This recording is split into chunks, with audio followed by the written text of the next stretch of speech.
میرے دوستو، انسان کو کل عقل بھی مل جائے تو پھر بھی اللہ کی حکمت کا وہ احاطہ نہیں کر سکتا۔ رب کریم کو زیادہ پتہ ہے کہ ہمارے لیے کون سی چیز بہتر ہے اور کون سی چیز ہمارے لیے نقصان کا باعث ہے۔ اللہ تبارک و تعالی کی حکمت یہ چاہتی ہے کہ میرے بندے پریشان نہ ہوں۔ رب یہ چاہتا ہے کہ میرے بندے کسی جگہ پہ بھی دقت اور پریشانی کا شکار نہ ہو، تو اللہ تبارک و تعالی نے راہ اعتدال اختیار کرنے کا حکم ارشاد فرمایا کہ تم اعتدال کے رستوں پہ چلو، معتدل زندگی گزارو،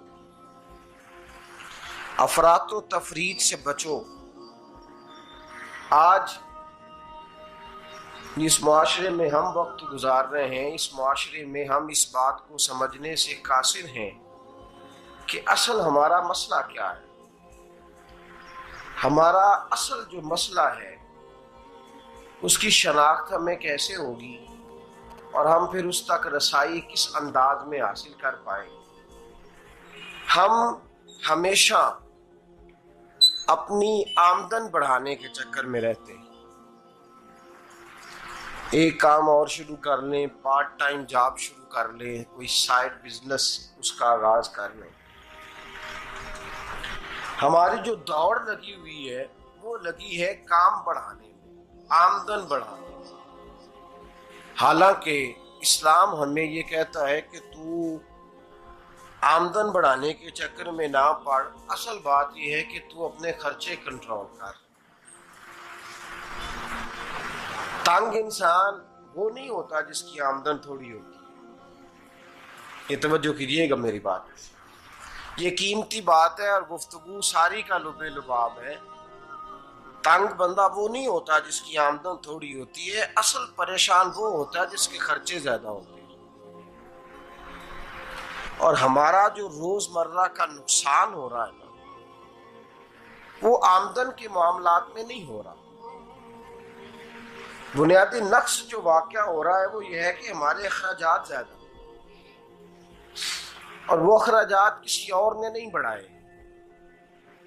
وہ خرچے ہم نے خود بڑھا لیے ہیں اور اب ہمیں اس کا نقصان بھگتنا پڑ رہا ہے۔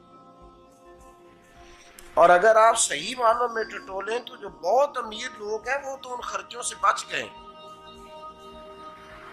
میں نے بہت سارے ایسے ختمات میں شرکت کی ہے، میں بہت ساری ایسی جگہوں پہ گیا ہوں کہ جہاں لوگوں نے بڑا مختصر سا ختم دلایا ہے تو ہو گیا ہے ختم۔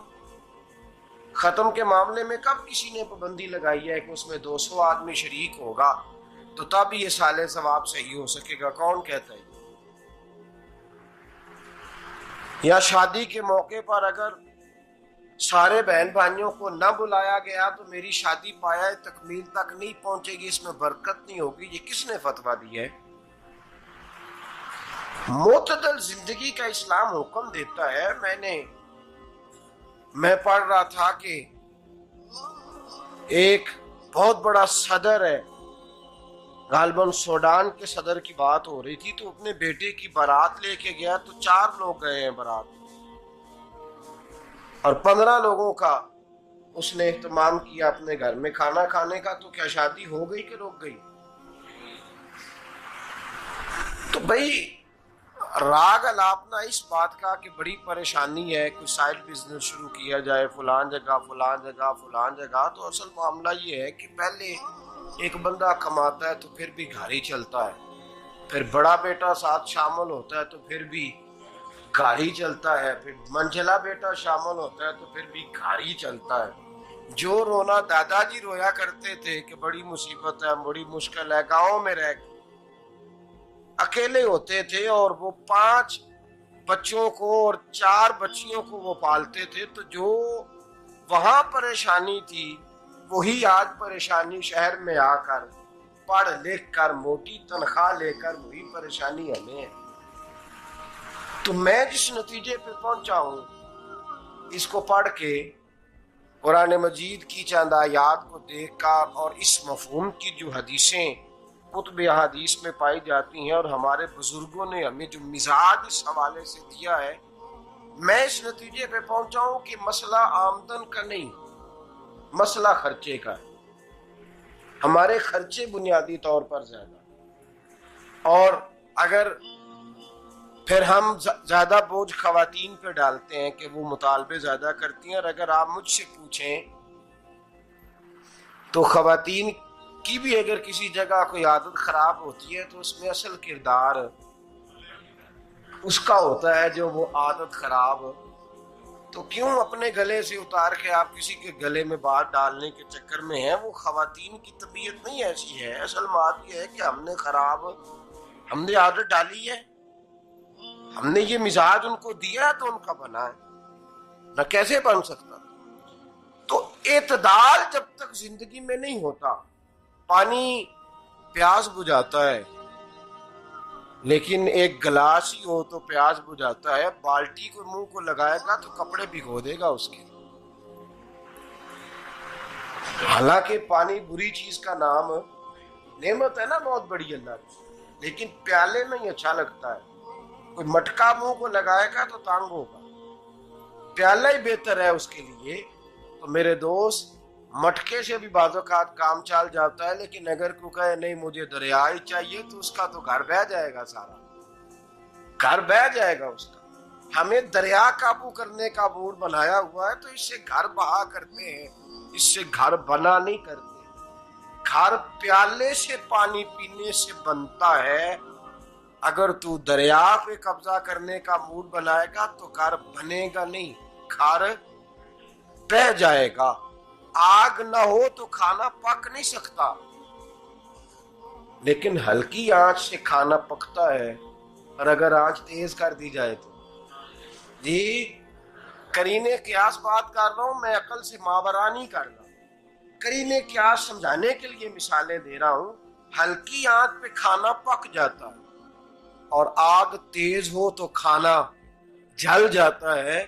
تو کھانا اتنی دیر کھانے کے قابل رہتا ہے جب تک وہ ہلکی آنچ پہ پکتا ہے۔ تو جتنی مرضی تو کہتا ہے نہیں میرا گزارے نہیں، آگ تیز ہونی چاہیے، تو میاں جل جائے گا، جل جائے گا۔ ہوا نہ ملے تو سانس نہیں آتی، ٹھیک ہے؟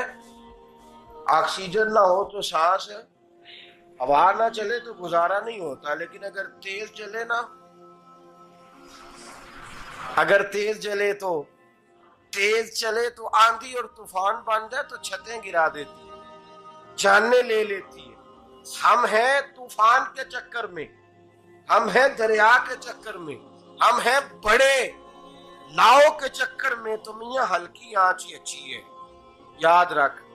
اور ایک گلاس پانی کا اعتدال سے ملتا رہے تو وہی ملتا رہے، ضرورت کے وقت وہی بہتر ہے۔ تو پورے دریا پہ قبضہ کرنے کا پروگرام نہ بنا، تانگ ہو جائے گا۔ اور میرے عزیز یاد رکھ، ہوا سانس لینے کے مطابق ملے تو وہی اچھی ہے، جو سانس بند کرنے پہ آ جائے وہ ہوا اچھی۔ ہم نے چکر چلا لیا ہے کہ زیادہ پیسہ، راتوں رات پیسہ، لمبا پیسہ، یہ پلاٹ بھی میرا، وہ پلاٹ بھی میرا، گجرانوالہ بھی، گجرات بھی، لالا موسیٰ کھاری اور پنڈی تک جہاں میں جاؤں میرے نام کی تختیاں لگی ہوئی ہونی چاہیے۔ اسلام منع